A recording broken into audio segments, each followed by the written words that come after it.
Good evening, visitors. Welcome to the Australian War Memorial's last post ceremony. My name is Lexa Peterson, and joining us today from the Australian Army is Corporal Daniel Hodgson. This evening, we warmly welcome the family of Private William Alfred Gardner, whose story will be told shortly. We are honoured to acknowledge the United States Congressional Delegation in attendance. We also warmly welcome members of the Stryker South Pacific Veterans Association and Mr. Alex McGowan, representing the Naval Association of Australia. We welcome the veterans who have served, those that are still serving, and the families that love and support them. The live stream of this ceremony is made possible by the Returned and Services League of Australia and the RSL and Services Clubs Association. We welcome members who are watching the broadcast of this ceremony across Australia. During this evening's ceremony, wreaths will be laid at the base of the Pool of Reflection by family and visitors to the memorial, and students on behalf of Blacktown West Public School from Blacktown, New South Wales. If you're able, please stand and join in singing the National Anthem.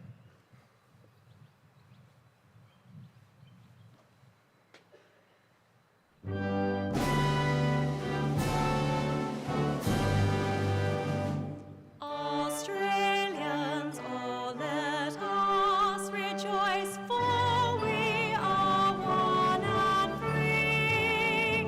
With golden soil and wealth for toil, our home is got by sea.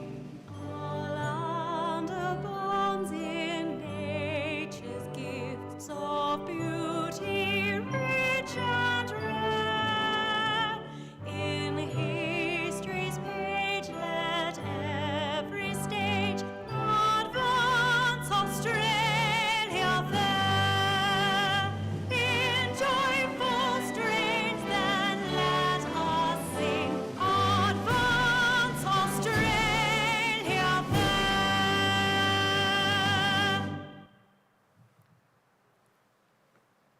Students, please be seated.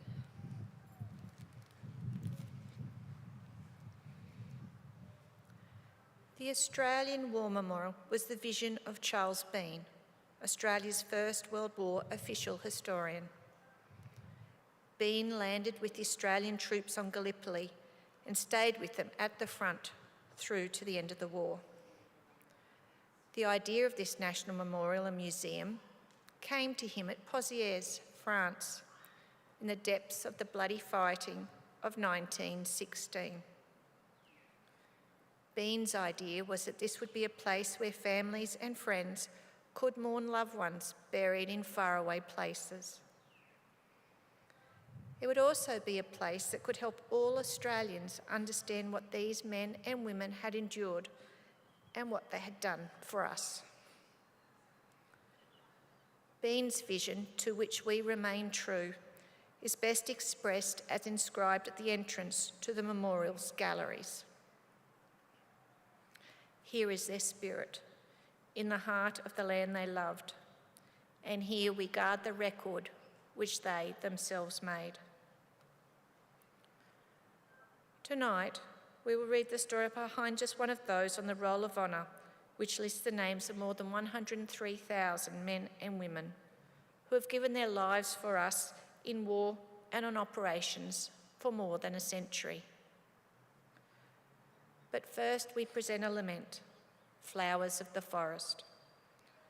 Wreaths or floral tributes will now be laid at the base of the Pool of Reflection.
Today, we remember and pay tribute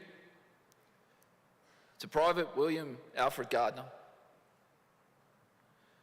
William Gardner was born in 1895 in Rockvale, near Armidale in New South Wales. Known as Bill, he was one of 10 children born to farmer John Gardner and his wife, Annie.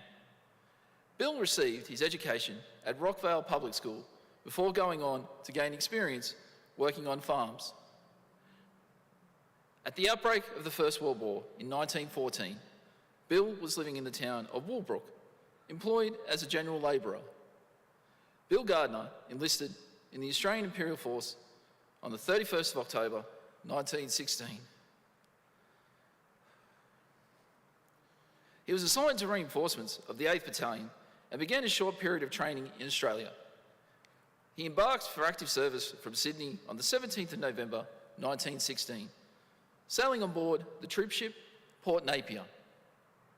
Private Gardner arrived in England in late January 1917. He spent the next 4 months training with his new comrades before heading to France in May. He joined the rest of his unit in the front lines during the aftermath of the German withdrawal to the Hindenburg Line. Afterwards, he was engaged in routine training, trench maintenance, as well as raids and duty in the front lines. In September, the 8th Battalion was sent to Belgium, taking up positions along the Ypres salient. Gardner took part in his first major battle that month, when the 1st and 2nd Australian Divisions attacked enemy positions at Menin Road. After the Australians had suffered more than 5,000 casualties, Gardner and his comrades left the front lines for a short period of rest. In early October, Gardner's unit was again drawn into the fighting as Allied units attempted to capture the high ground along Brood-Snyder Ridge at the cost of a further 6,500 men. Later that month, the 8th Battalion was involved in continued fighting in muddy conditions around the village of Passchendaele, before again withdrawing for a period of rest. Like many others who suffered in the wet and muddy environment conditions on the front lines, Gardner developed trench foot. At a risk of developing gangrene, he was evacuated to England for treatment and did not return to his unit until the new year. After rejoining his unit briefly in January, Gardner again became ill and was sent to hospital behind the lines. He returned to his unit in April in time to help repulse the German spring offensive. By July 1918, it was clear that the enemy's attack had been largely unsuccessful, and the Allies began planning a major offensive of their own. This attack began on the 8th of August 1918, making use of tanks, infantry, artillery, and aircraft to overwhelm the enemy and drive them back. Gardner's unit went into battle the following day alongside the men of the 7th Battalion, with 14 tanks supporting their advance. They came under heavy shelling from the enemy holding the high ground east of Amiens. The men came under intense machine gun fire as they neared their objective, suffering heavy casualties.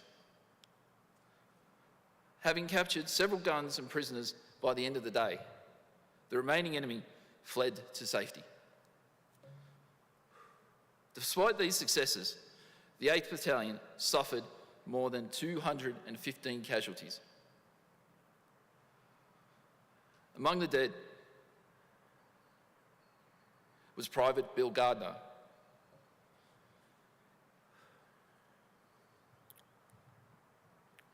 His remains were reburied after the war.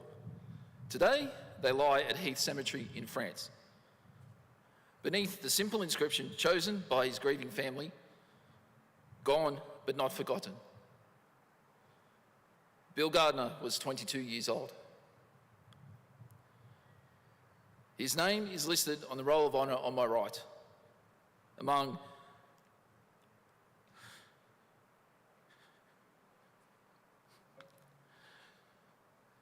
almost 62,000 Australians who died while serving in the First World War. His photograph is today displayed by the Pool of Reflection.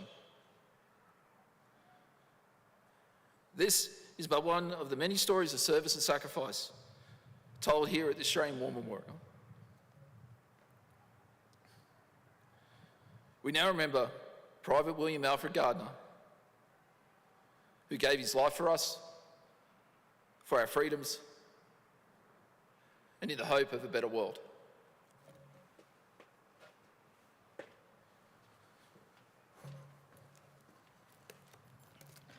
Please stand for the reading of the Ode and sounding of the last post.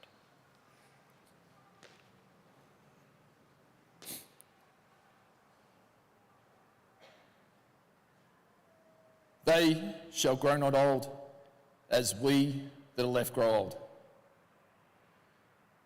Age shall not weary them, nor the years condemn. At the going down of the sun and in the morning, we will remember them. We will remember them.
Lest we forget.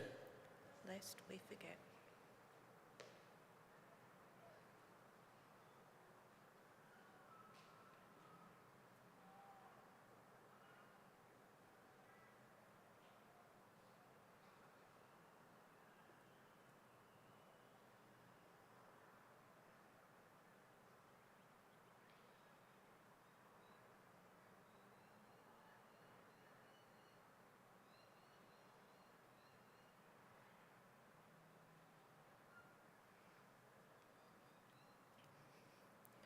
We leave you this evening with the words of the memorial's founder, Charles Bean. Many a man lying out there at Pozieres or in the low scrub at Gallipoli, with his poor tired senses barely working through the fever of his brain, has thought in his last moments, well, it's over, but in Australia they will be proud of this.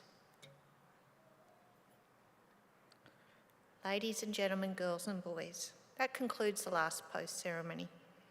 On behalf of the Director, staff and volunteers, thank you for visiting the Australian War Memorial today and for your continued support during the Memorial's development project. We wish you all a very pleasant evening.